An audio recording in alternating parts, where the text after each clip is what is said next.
It's a brand new year, a brand new decade, and yes, as we enter the 2020s, this is the decade when we get all of the technology we've been promised for so long. I am talking robots in every room, I am talking folding digital displays, and yes, I'm talking hoverboards.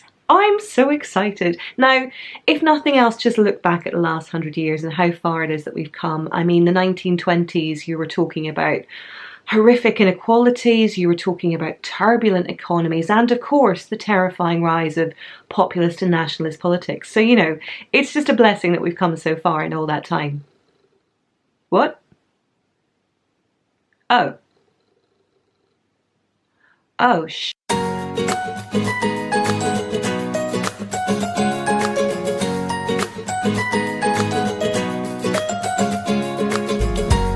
Hello there, Pickles, and welcome to episode 36 of the Knitting Vicariously podcast. My name is Caroline. I'm found more commonly across Instagram and Ravelry as Dunderknit. I'm a knitter living here in London, and if this is your first time joining us here on the podcast, a huge hello and welcome to you. Also, a happy new year to you, if indeed you are watching this around about the time of the new year. If you're not, then I hope it was a good one for you whenever in the eons of time it may indeed have been. One very quick word of warning that aside from spouting an awful lot of general verbiage that may or may not be relevant to you, I do also use the occasional swear word, and therefore if swearing is not your bag, this won't be the podcast for you. But to those of you who've been around for a while and tolerate it, or indeed are just entirely happy to work with me on it, a very big hello and welcome back, and a happy new year to you too. Yes, indeed, we're here at the start of a brave and brand new decade, and there's been quite a lot of self-reflection that's gone on as part of that. I know certainly over on Instagram there's been a lot of time spent looking back and starting to contemplate, kind of back then what you looked like and what you look like now. There were some sort of 2009 versus 2019 pictures and so on. I myself did share a little story, mostly because as of Wednesday this week, which I believe will be the 8th of January, I will have been knitting for 10 years. And I quite like the fact that from 2010 to the start of 2020, that is my decade has been certainly kind of shaped by the fact that I started and then took up knitting, if not indeed has been fairly wildly steered by at points the hobby that I started out innocently enough as being something that I could do to make something nice for my friend's baby. And so yeah, that was a really fun opportunity to look back at the last 10 years, at some of the projects that I've shared, at some of the people that I've been just fortunate enough to meet as part of that time. And once again, to all of those of you who have met me in person, said hi in person, talked to me over the internet over the last 10 years, it has been an absolute delight. And here is to a lot more of the same. I hope you had an excellent time over the holidays. I hope New Year was wonderful to you, and however you chose to celebrate, be that with a Christmas cast on, be that with perhaps a little bit of time spent on different themes or topics, or indeed whether you chose to make resolutions or not. I hope you had a wonderful time in doing all of that. More than anything though, I hope you had an opportunity to spend a little bit of time with some truly wonderful people and get a chance to rest up and prepare yourself for the onslaught of a brand new year. I was able to take a little bit of time off over Christmas itself, and the days either side of that. I have been working again since then, which I do love to take a bit of time off over Christmas, but at the same time, there's a lot of things that I needed to get my head into for the new year. And so I've been doing that over the last few days. But the good news is I have managed to get a fair bit of knitting done on my break. So I'm looking forward to sharing some of that with you a little bit later on. One thing I have been meaning to do though is for anyone that's been following along with my Vlogmas, you may have noticed that the last few days of that are still missing. Yeah, absolutely my bad. I'm going to hold my hands up and say I just didn't get around to editing it. I do have some fun content to share with you. It is really just kind of showcasing some more of the twinkly lights and prettiness, as is very much my style with Vlogmas, sharing some of the prettiness that London has to offer around Christmas, as well as, of course, sharing my Nora George Advent Calendar minis that I got in the last few days of my Nora George Advent Calendar. I will be editing that and uploading that in the near future. I just didn't do it over Christmas. I mean, that's the simplest response. Editing is something that, particularly with the Vlogmas footage, tends to take quite a lot of time, and I think I sat down to do it and got entirely distracted, so that is totally my fault. It's going to be unseasonally late, but hopefully you won't hold that against me in that regard. Our Blame Dungeon It Along continues. Yes, indeed. If you do wish to absolve yourself of any accountability and cast on with our customary Wild Abandon, you still have a few weeks left. Our Blame Dungeon It Along runs until the end of this month, and this is our general make along. You can knit, crochet, you can embroider, you can sew, you can do whatever your crafty heart desires, but the main thing is you do it because you take a huge amount of joy from it, and you absolve yourself of any and all responsibility for this by indeed blaming me. That could be yarn purchases, it could be a frivolous cast on, it could be not working on something that you're feeling a little bit ground down by, and instead choosing to work on something that makes your heart very, very happy indeed. I will gladly take all accountability for that off your shoulders, and so you have another few weeks of that left to do. Now, as of the end of this month, I'll be closing down the threads, I'll be awarding some prizes. I know I keep promising that I'm going to talk about prizes, and I will talk about prizes in the next episode. But as we've mentioned before, this is very much about just hopefully giving you an opportunity to work on something that makes you really happy, and not necessarily being wholly prize driven, and yet it's just always fun to share that stuff too. So I will be doing that in the next episode. But in the meantime, please do continue to post about your progress over on Ravelry, over on Instagram by using our hashtag, and indeed by sharing your finished object photos in the Ravelry group as well. I've mentioned previously, it is one post per person. If you have posted multiple times in that thread, we will end up removing one of those posts. So please make our lives a million times easier. Alright, slightly easier, I may have over-egged that statement, by checking the posts that you've put into that FO thread and moderating them accordingly. Thank you very much. Just one other thing to mention up front. I know that in certainly my part of the world at the moment, where it is dark and grey and fairly dreary, so apologies for any kind of shoddy lighting that's going on today, it's very, very difficult to contemplate the fact that on the other side of the world there are some truly horrific natural events taking place with the extensive wildfires and bushfires over in Australia.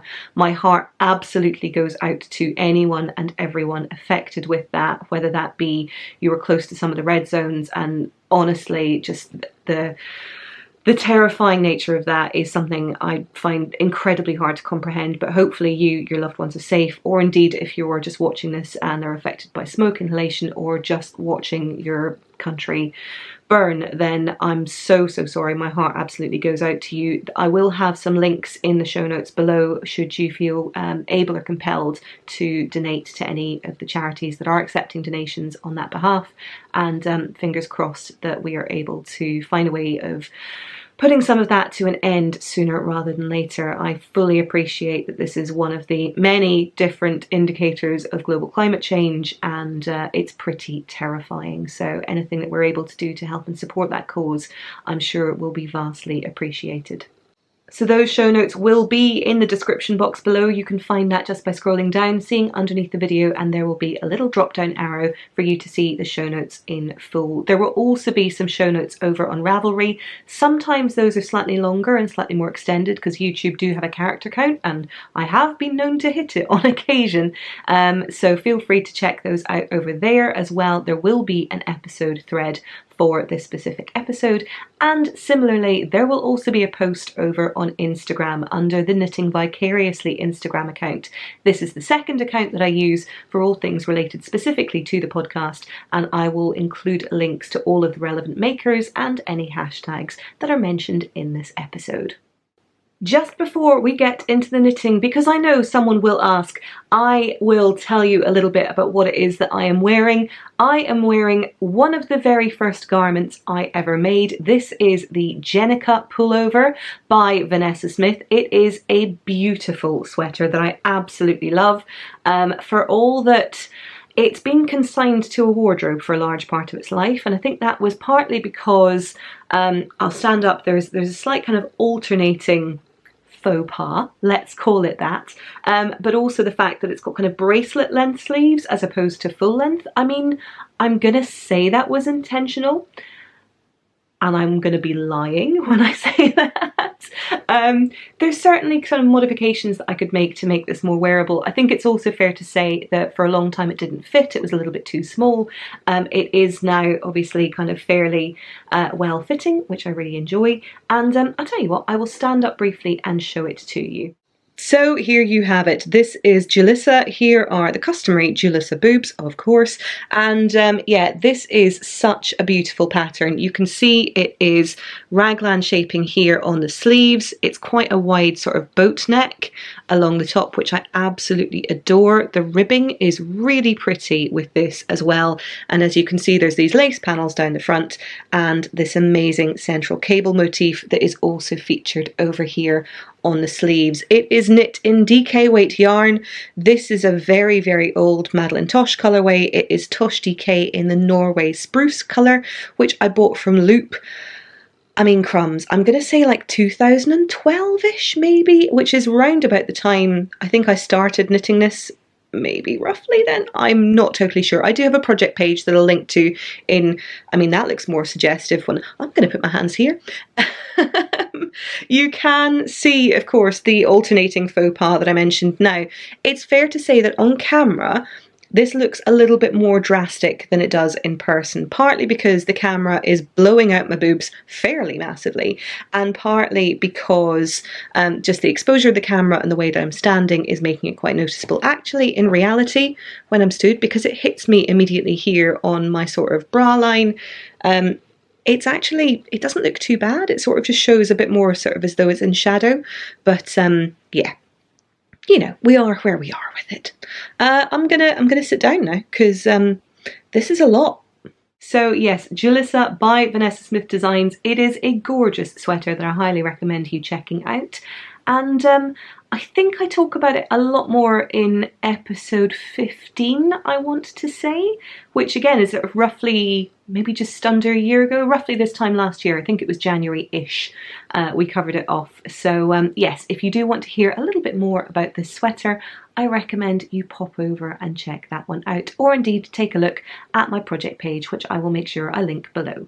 But with no further ado, let's get into it properly, because I have been knitting my little heart out over the last couple of weeks. I don't think my friend watches this, but if you do, Hazel, this is said with love, fuck off. Like, just fuck off for a little bit, yeah? You know why, I know you know why, but just, this isn't, let's not spoil this, okay? Okay? You done? Super. So, for the rest of you, because I'm pretty sure she'll have gone by now if she was watching this at all, Hazel is a very dear friend of mine. Hazel is someone I went to school with just more years ago than I need to really talk about here.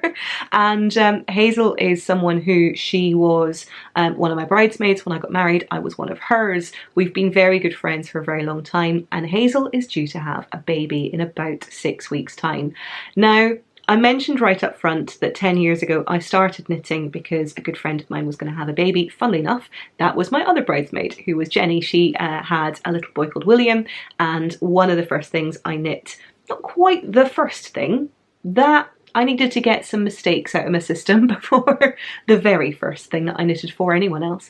But I knit him a little tomato hat and matching booties, and it's fair to say that my knitting skills have come on somewhat in the last 10 years, but my desire to want to make tiny things for tiny people is still fairly strong, particularly for the folks that I am closest to.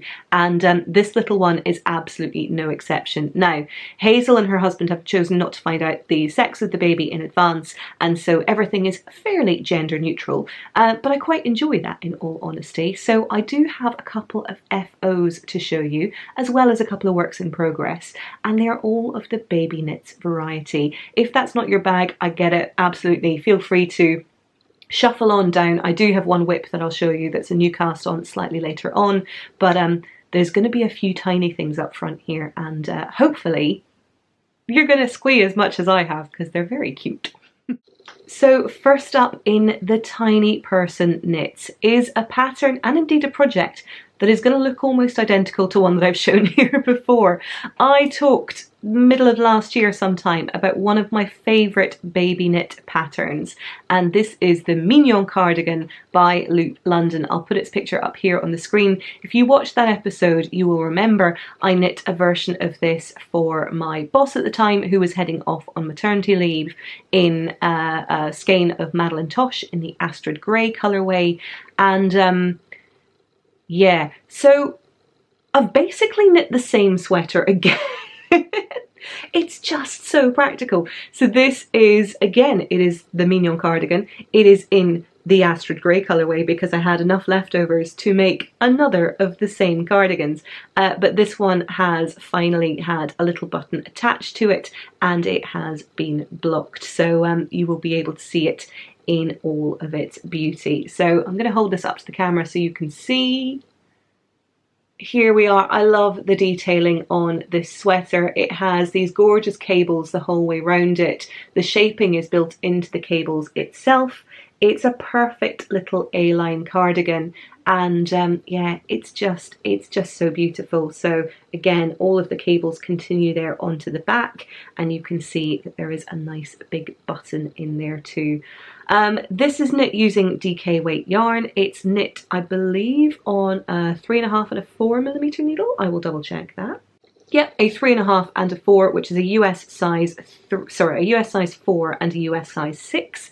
And it's a really quick, great little knit. It is knit from the top down. The buttonhole is worked at the same time. The button bands are worked at the same time, thus making it a very straightforward and simple knit. The only finishing that you need to do is coming back and adding on the sleeves here, and obviously adding a little button there at the front. And that's pretty much it. Now, this could be construed to be a little bit girly, potentially, depending on kind of how gender normative you want to be about things. I personally think that knit in a neutral colour, this is pretty suitable for babies of any gender, and therefore it's a knit that I'm really, really happy to make. This is a 3-month size. It just comes in the one size, unfortunately, so it is obviously fairly limited in its sizing, but at the same time a great baby knit and something that is pretty universal in its shape. I know from previous experience when I've knit this in the past that the folks I've knitted it for, they've been able to fit it on babies of up to about 6 months because it is quite a forgiving shape and size, but you know, just use it as long as you feel. And yeah, hopefully she will love this as the first thing that I've knit for her. The second thing that I've worked on for my friend, I mean, to say that it makes my heart do a little happy dance every time I see it is probably not too much of a stretch, because can we talk about how cute this guy is? Can we? Can we though? This is Elijah. It is a pattern by Isolde Teague. I will put her pattern picture up here on the screen. And if he isn't the cutest thing that you've ever seen, I think you need to look deep inside yourself and ask yourself some very difficult questions, because because he's adorable.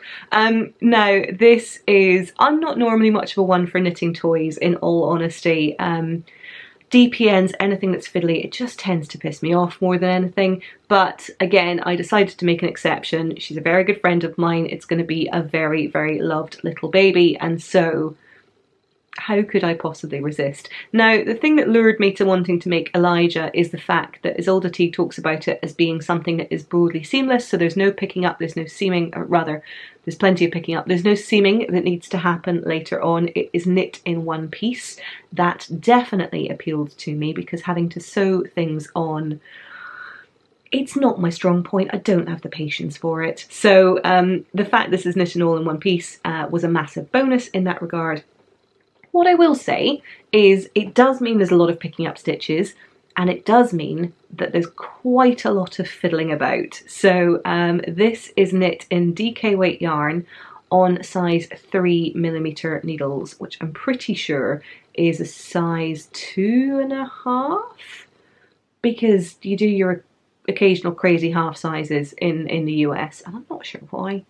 So yeah, pretty sturdy gauge that this is knit at. Now obviously that's to make sure that it's a good sturdy toy itself, that you're not going to get any stuffing that's going to be poking out and so on. But it does mean it is quite hard on the old hands. Now time-wise, this didn't take me particularly long. I think it took me course of a couple of afternoons and evenings. Quite a lot of time that was spent watching Indiana Jones films over Christmas, not gonna lie.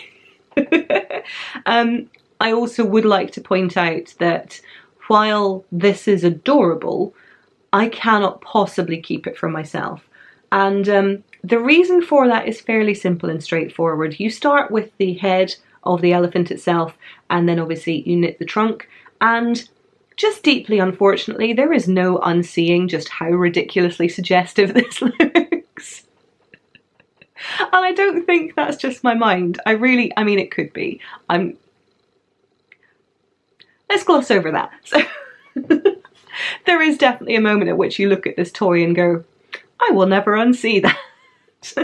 And now I'm sharing it with you all. Enjoy.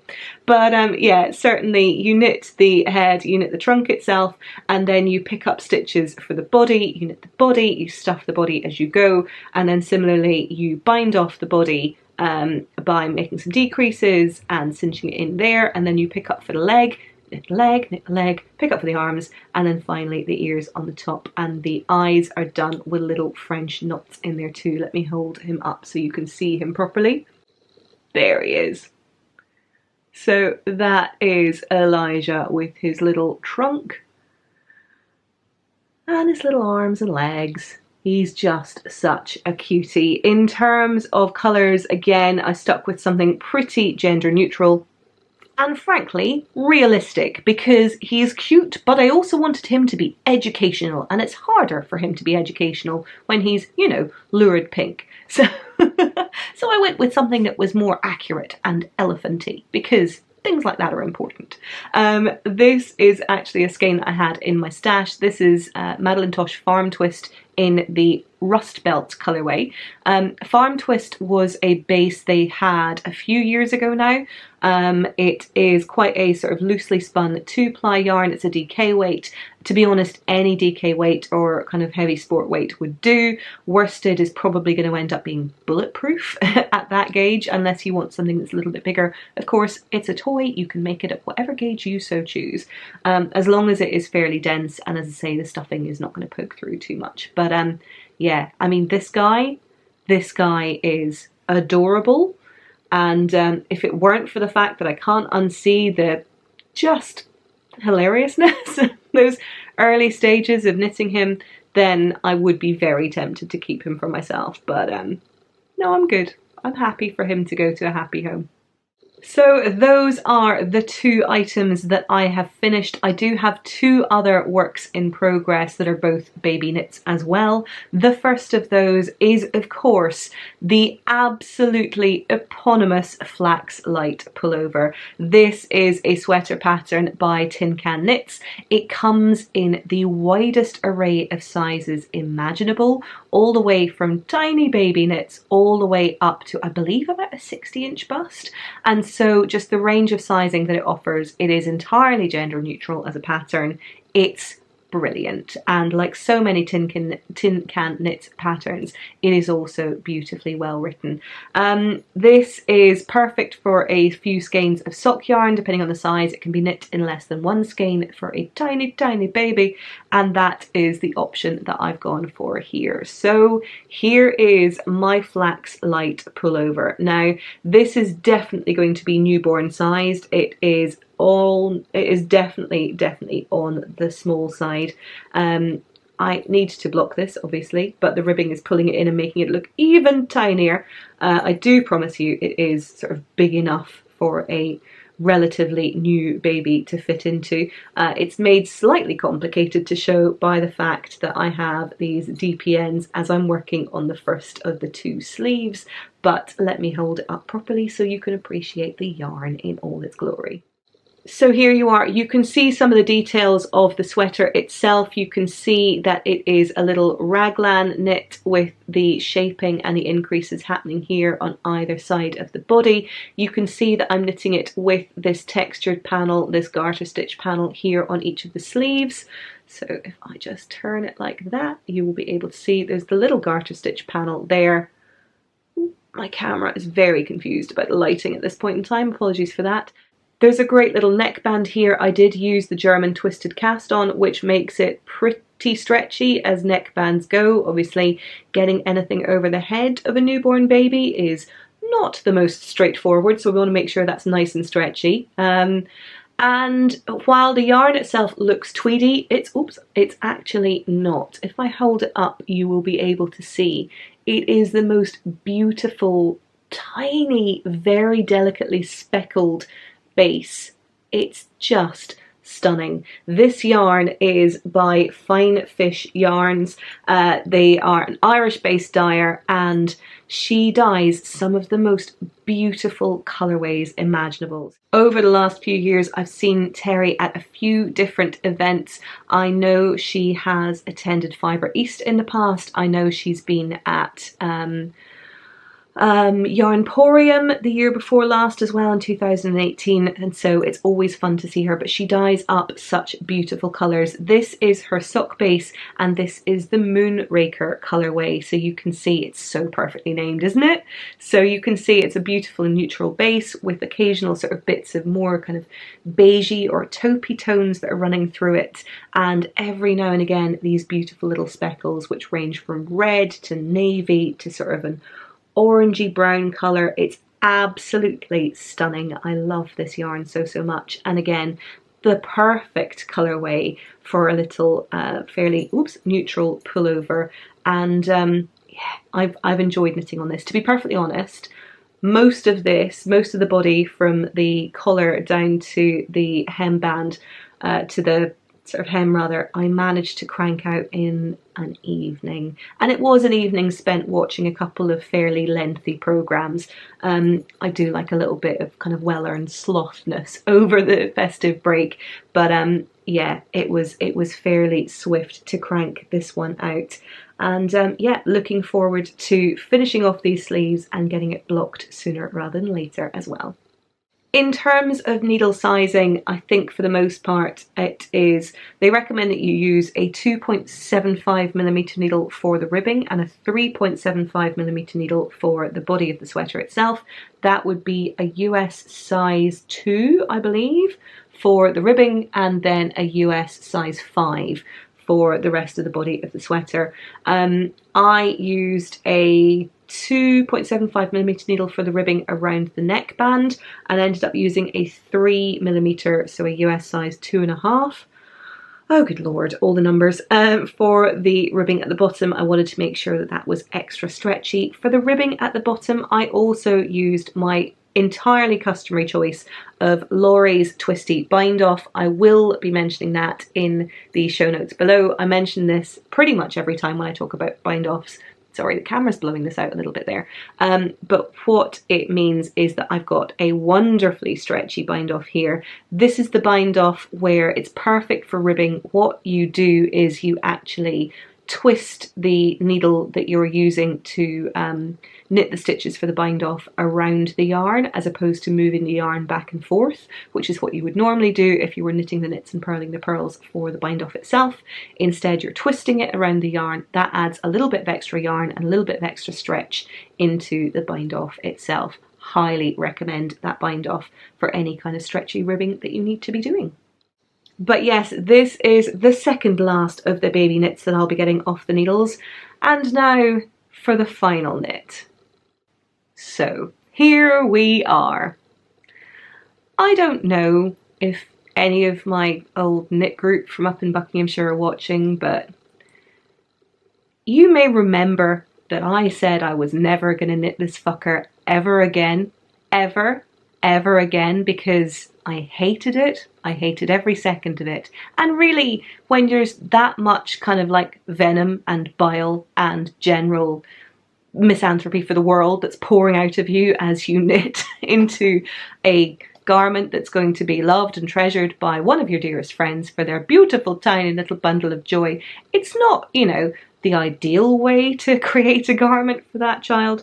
And yet, here we are, because it's not really the pattern that caused me so much kind of dislike. It's not really the kind of yarn itself that caused me so much dislike. It's very much the combination of the two, and you may realise why. So let me put it up on the screen for you to see. I am working on the Teddy Bear All-in-One, which is a pattern by Serdar, and to say this is a departure from what I would normally work on is possibly a huge understatement.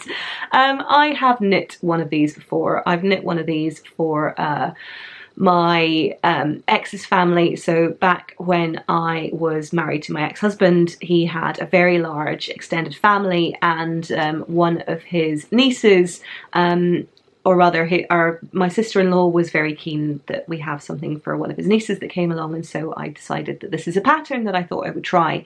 And to say that it was troublesome, fiddly, deeply irritating, I mean, all of those things would be entirely true. And I also swore the fact that I was never going to knit this ever again. And yet here we are, because when I asked my friend, you know, is there anything in particular you'd like me to knit? Her response was, something cute with ears. Fuck. So yeah, I could have knit a hat. I may still end up knitting a hat. I've knit the bunny ears hat a couple of times. It's adorable. It's just adorably cute. But the first thing that came into my head was I'm gonna need to knit that fucking teddy bear onesie again. And so here we are. Yeah. I have here two legs, two incredibly blown out legs.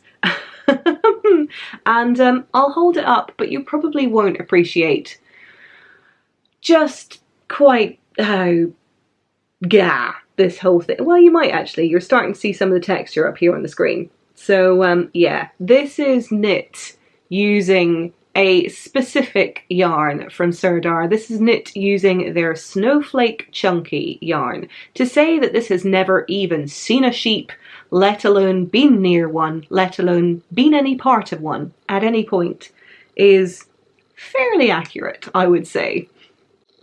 The good news is it is entirely machine washable. The bad news is that it is also entirely made of polyester. Yes, I know, I absolutely appreciate that the less plastic we create in this world, the better at this point in time.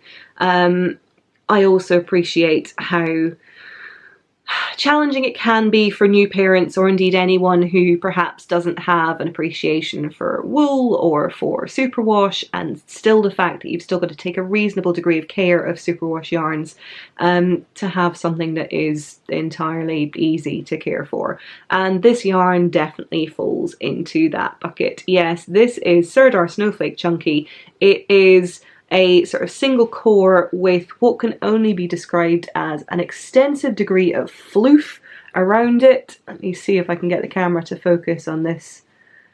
Yeah, you're getting the general picture. It is an absolute pain in the arse to knit. It is problematic and troublesome at every turn. If you make any mistakes, I mean, just give yourself over to the fact that you're going to be swearing for the next hour and a half and probably drinking heavily to mask the just underlying self-hatred that comes with it. I am not painting a fun picture of this. Your experience may absolutely vary. Mine, thus far, has been reasonably consistent.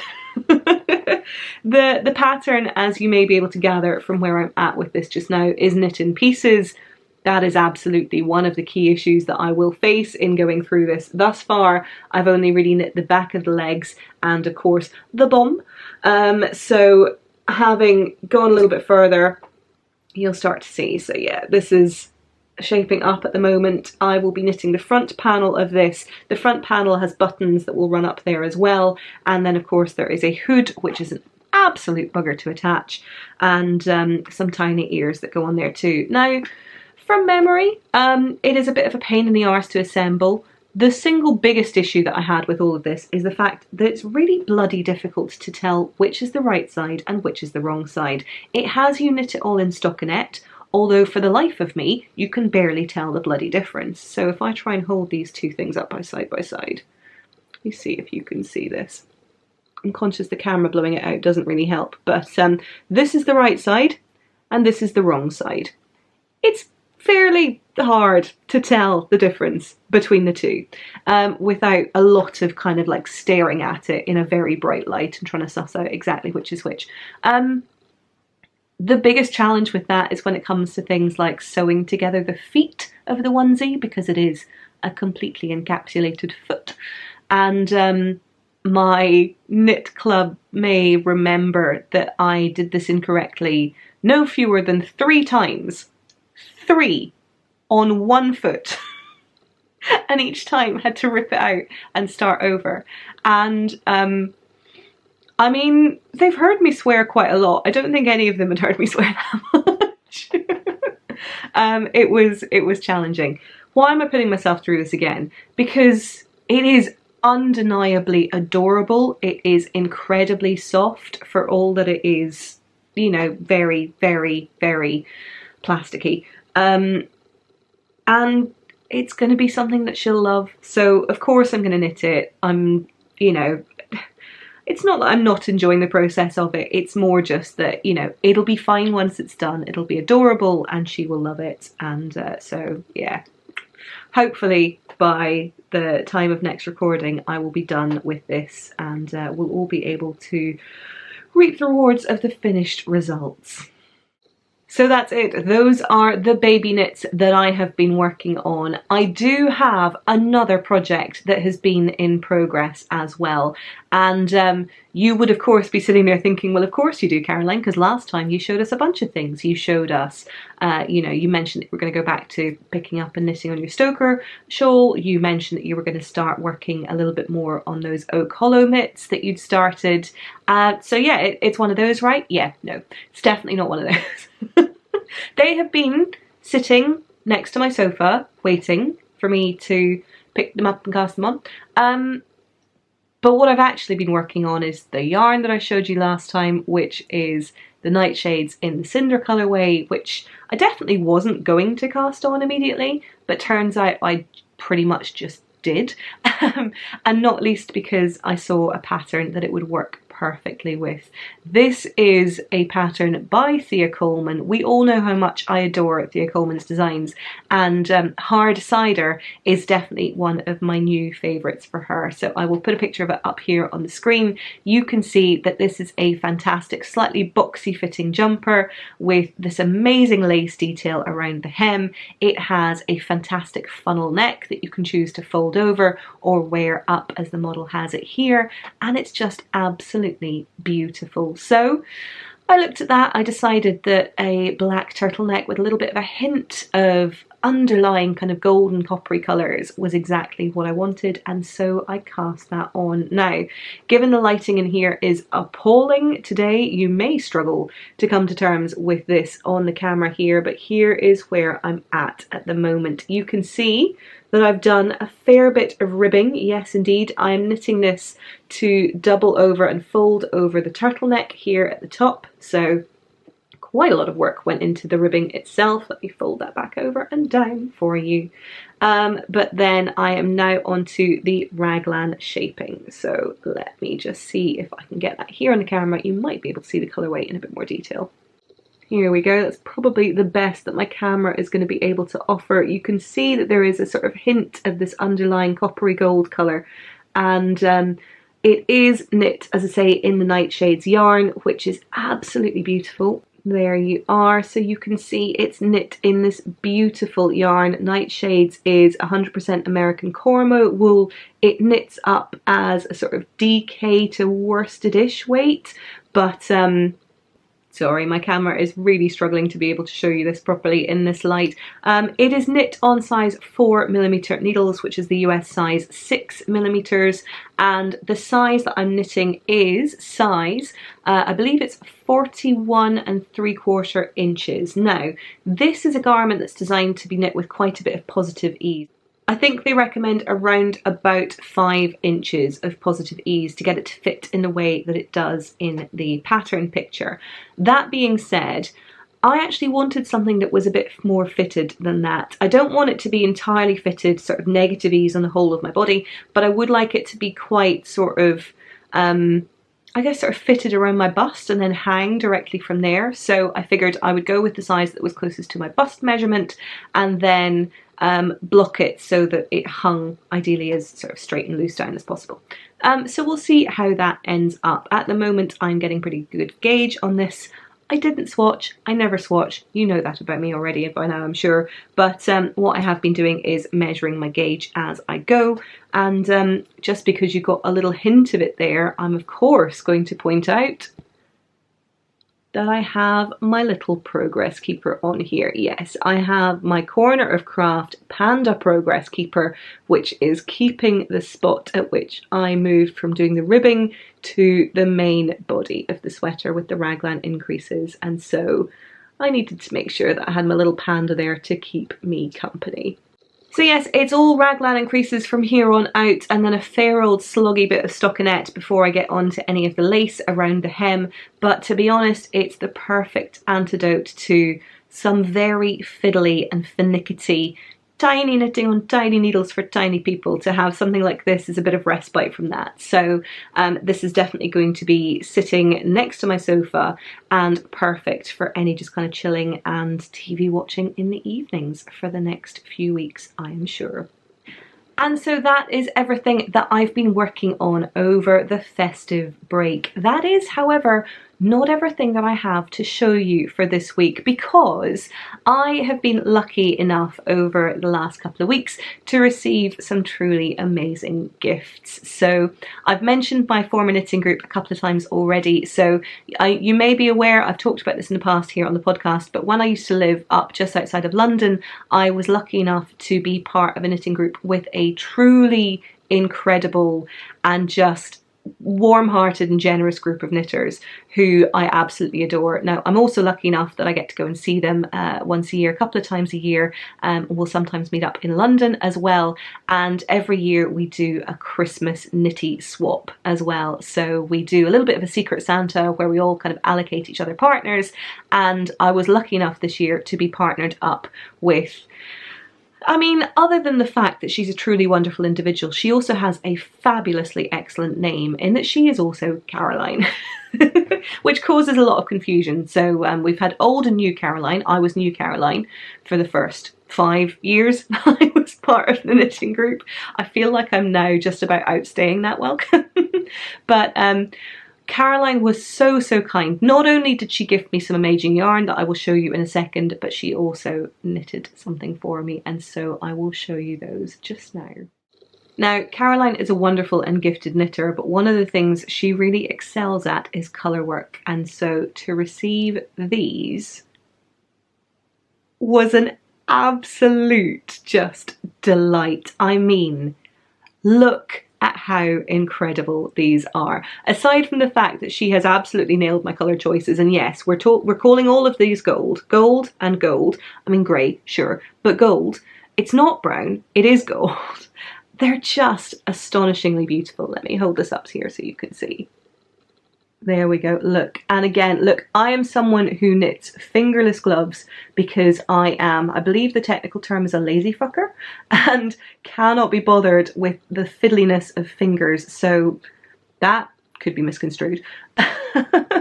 But it does mean that to receive a gift like this, where someone has gone to all of the effort of creating these amazing gloves, I was just utterly blown away by these. I don't know if there's a specific pattern that she knit it to. I will drop her a note and see if I can find out, and if I do, I will include it in the show notes. But just, I mean, how incredible are these? Let me pop that one on so you can see it. Yeah. Yes, I absolutely adore these. These have already been keeping my fingers warm and toasty over the last couple of weeks, and I just can't. Thank you so much, Caroline. You are an absolute diamond. I mentioned that as if that weren't enough, I was also gifted some yarn along with some other bits and pieces in my swap, and the yarn that I received was, I mean, it's like she knows me. It's like she knows me. This incredible skein from the Urban Pearl, which is on the merino sporty base. It is 100% merino with 262 meters, and it is called Celtic Torque, and it is beautiful. I believe the name is a reference to, I was going to try and tap on the screen to get it to autofocus, but with these gloves that's not going to work. I believe the name is a reference to a type of jewellery that was sort of very renowned in Celtic design circles. That would be my guess, but just look at how beautiful the speckles are in here.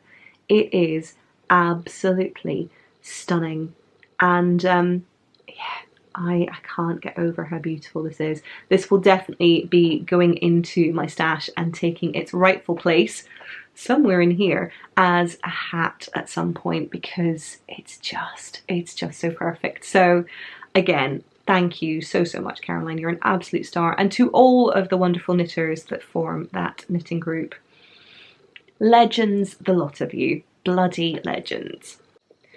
But as if that weren't enough, I was also lucky enough to receive a knitted item from my lovely mum. Those of you who've been watching the podcast for a little while, and in particular those of you who watched Vlogmas last year, may know that my mum is something of an accomplished knitter. She was knitting for a long time before I was born, although she did stop almost immediately prior to my being born, and didn't take it up again pretty much until after I did, about 10 years ago.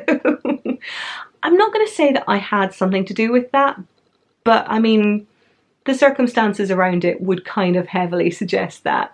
Now, Mum has knit me some amazing things in the past, and this is absolutely no exception. We did have a little bit of a chat about patterns and about the sorts of things that I would really appreciate, and the thing that came to mind was a pattern that's been in my head forever. So I am lucky enough now to be the proud owner of a Greta scarf cowl thing. I'm going to put the picture up here on the screen and hopefully you'll understand what I mean. This is a pattern by Woolfolk. It uses their Luft yarn base, which is that incredible kind of chainette yarn core with the fibres that are blown through it, the merino fibres that are blown through, and it's showcased here really beautifully in a scarf cowl, a scarf, a scowl. I don't know what we're going to call it. I quite like the scowl. But it is this amazing kind of hybrid design that's kind of part cowl round here and part scarf-like tabard.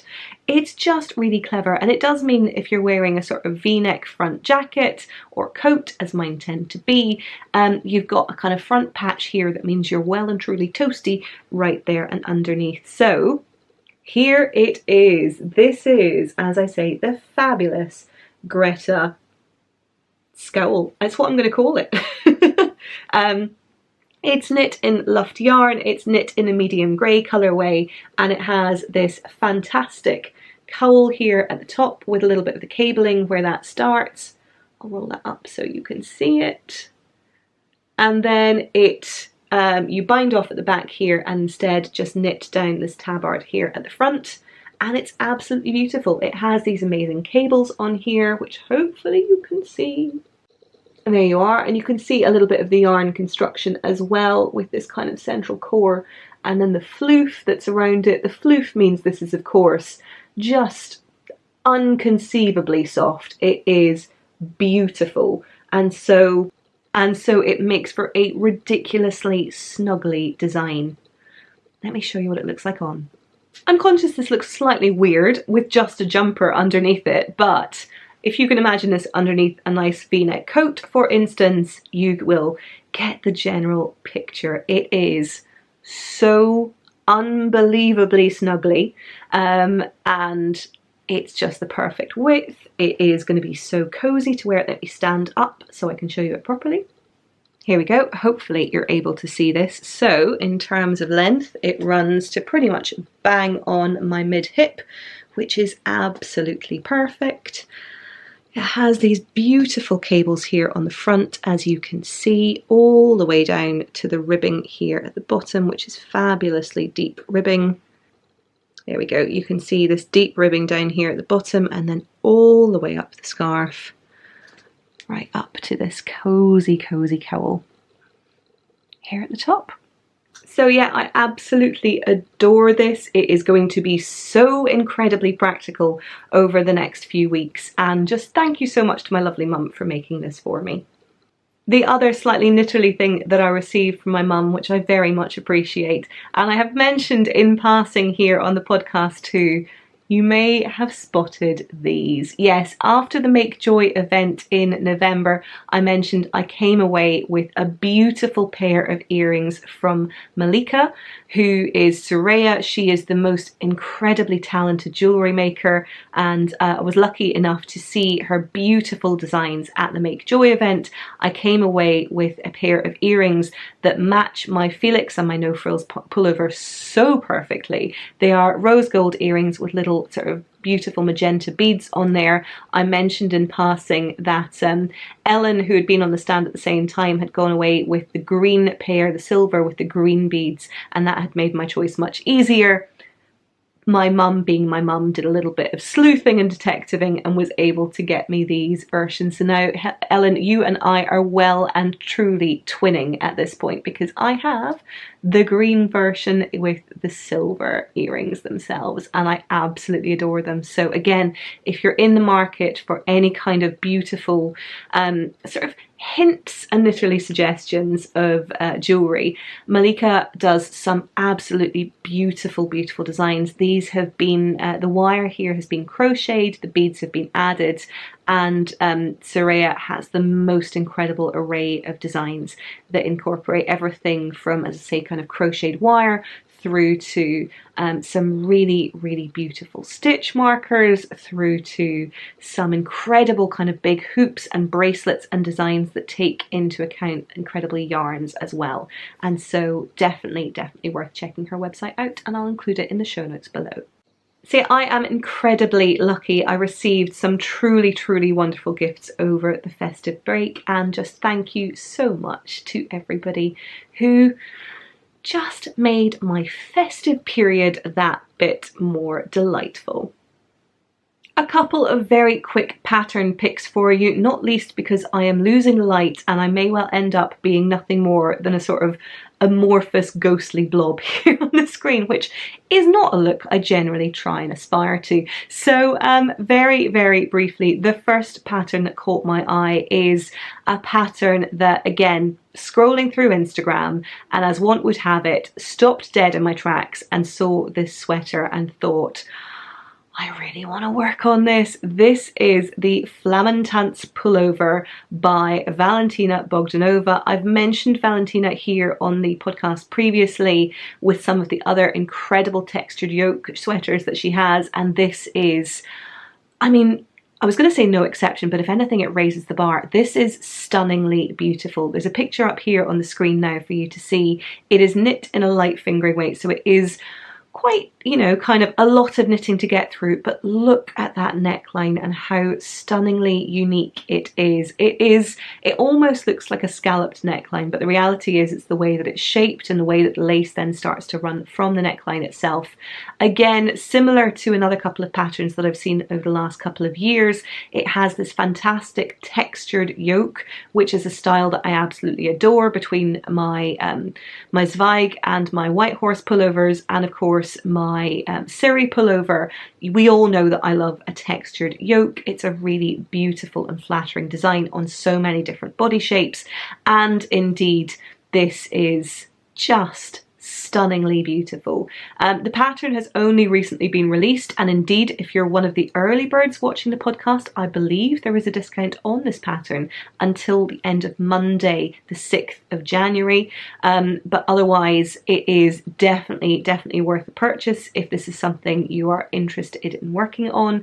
In terms of sizing, it does pretty well. I think the smallest size is around about a 31-inch bust up to a 54. Ideally, it would be a little bit sort of a couple of additional sizes at the top end of that sizing bracket, but it is at least designed to be knit with a fairly minimal amount of ease, so it should be sort of suitable to fit up to a size 54-inch bust. So yeah, absolutely captivated by that sweater. And the other sweater that has caught my eye, because again, these are both sweater patterns this week, I'm back to my normal groove of things.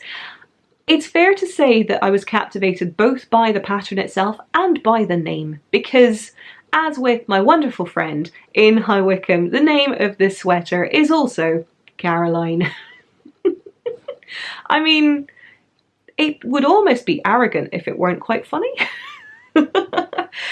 This is a pattern by Airy TML. She is Airy TML on Instagram, and indeed designs by Airy over on Ravelry. This pattern has not yet been released, but I believe will be so in the very near future. So I'm including an Instagram picture up here on the side for you to have a look at it. Hopefully by the time this podcast is up, and at least a couple of days in, you should be able to find the pattern over on Ravelry as well. It's a beautiful all over cable pullover. It is worked from the top down, I believe, which for pullovers of this kind of size and shape is quite unusual. Usually you tend to find that they're bottom up with some drop sleeves, so to have one that is worked with this raglan shaping is really unusual, and will hopefully make it a bit more fun to knit if your attention span is anything like mine. So yeah, really love this. The yarn that the designer uses here is quite unusual. I believe it's a light fingering weight, but it looks as though it could be something that's a little bit heftier, and so time will tell, having looked at the pattern page once that's published, exactly what sort of weights of yarn it recommends using. I certainly think that depending on the gauge that is recommended, you could afford to perhaps be a little bit flexible with the type of yarn and the gauge of the, or sort of rather the weight of the yarn that it is that you're using in order to achieve that desired gauge. But really loved the sweater. Obviously the name was something of a draw, but at the same time just thought it was a fabulously unusual pattern, and that I wanted to call some attention to. And so those are the things that have caught my eye in the last couple of weeks. But the good news is that once again, the inspiration does not stop there, because you have continually been knocking it out of the park with your Blame Dunder Knit Along projects. Again, I say this every time, I mean it every time. The absolute just happiness, delight and joy that I get from checking these hashtags over on Instagram, from seeing the chatter thread, from seeing your finished objects over there in the Ravelry group.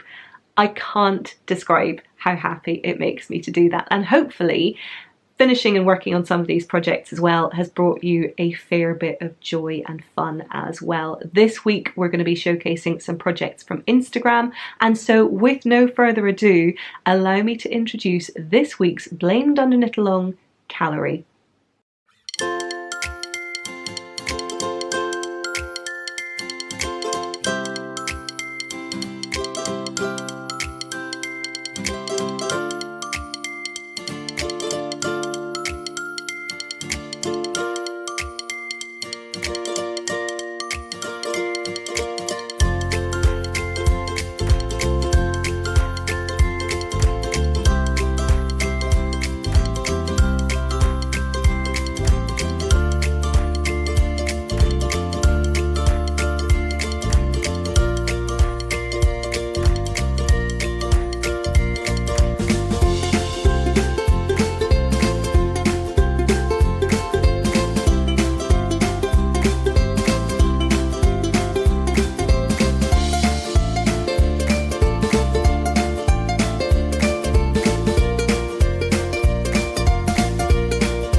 some absolute belters there. I am quite sure that you will agree, and I'm genuinely going to be a little bit sad when this is over, because I'd love to be accountable for all of this stuff all the time, but I think to have a sort of really special bit of dedicated time to focus on just taking the burden off us a little bit, being able to, you know, kind of joyfully go and cast on anything that we choose to, it's quite special, and so definitely merits maybe having a little bit of time in the year carved out to do it, but this will certainly be a regular occurrence on the calendar, I'm quite sure.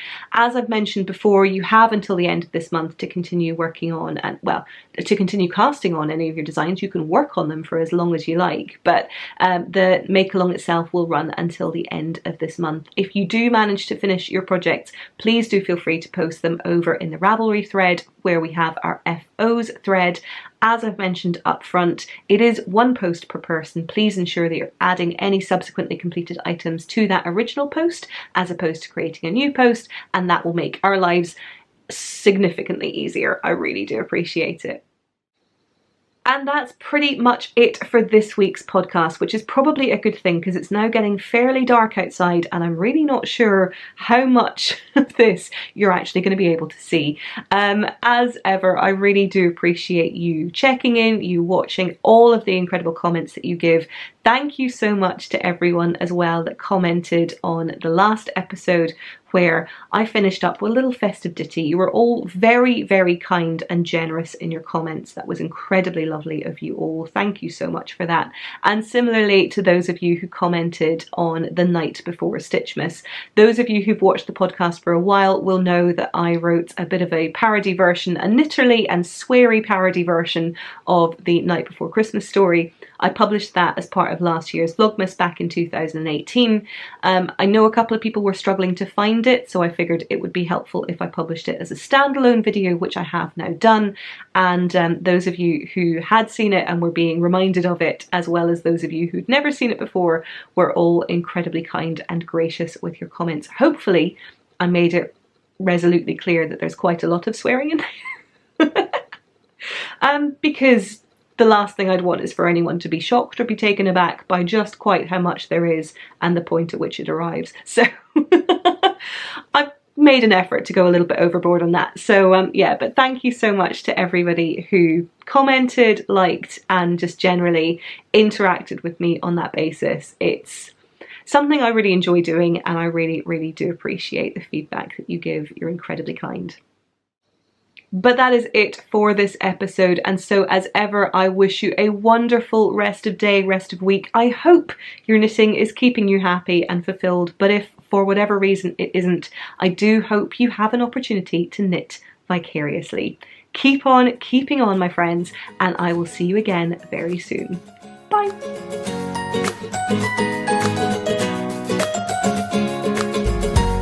And so while I was knitting this, it is absolutely fair to say that, look, I'm sure I could have convinced myself to keep this, but there was definitely... Am I actually going to say this? I'm going to say it, right, yeah, it's fine, it's fine. It's definitely not my own exceptionally juvenile sense of humour that's coming to the fore here. No, fine.